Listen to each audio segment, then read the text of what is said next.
Yesterday, Father Jim Phelan rightly mentioned two major birthdays celebrated this week. The birth of our dear brother Andre into eternal life on January 6th, 1937.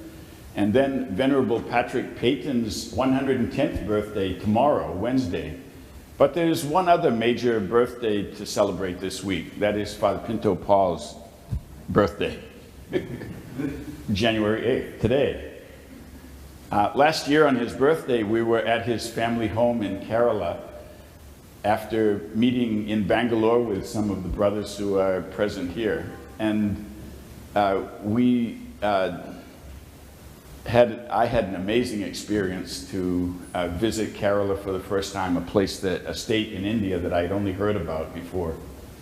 When we arrived at his family home, we were greeted warmly by his mother, the three religious sisters who are in his immediate family, two aunts and a sister, and his brothers and sister and their spouses and nieces and nephews and little children.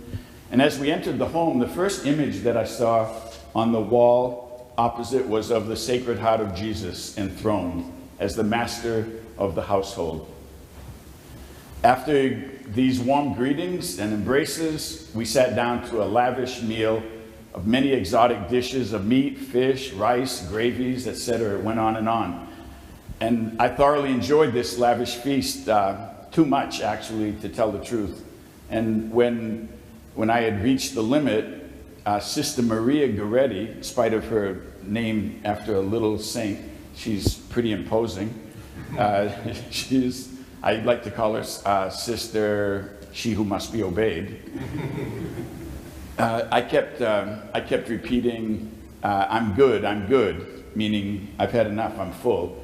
And, I think they took that as a compliment to the food, and that she kept right on dishing food onto my plate.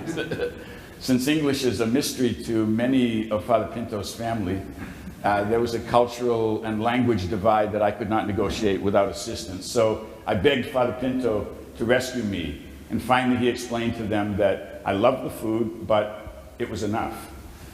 At least that's what I think he said in Malayalam, which I don't understand at all. What does this have to do with today's gospel and the feeding of the hungry masses? I think Jesus is all about food and feeding people. He goes to dinner at the home of Zacchaeus, to Matthew, the tax collector's home, Mary, Martha, and Lazarus's home. With Pharisees and dinners, he sits down to eat, and then with the disciples on the road to Emmaus, and countless others. The most wonderful, grace-filled, and enduring of all his gifts to us is a meal, the Eucharist, the Last Supper. He gives us no less than his very self to nourish us with the living bread come down from heaven. Jesus is about food, about feeding the body and the soul, feeding the family, and nourishing us with his own love and mercy.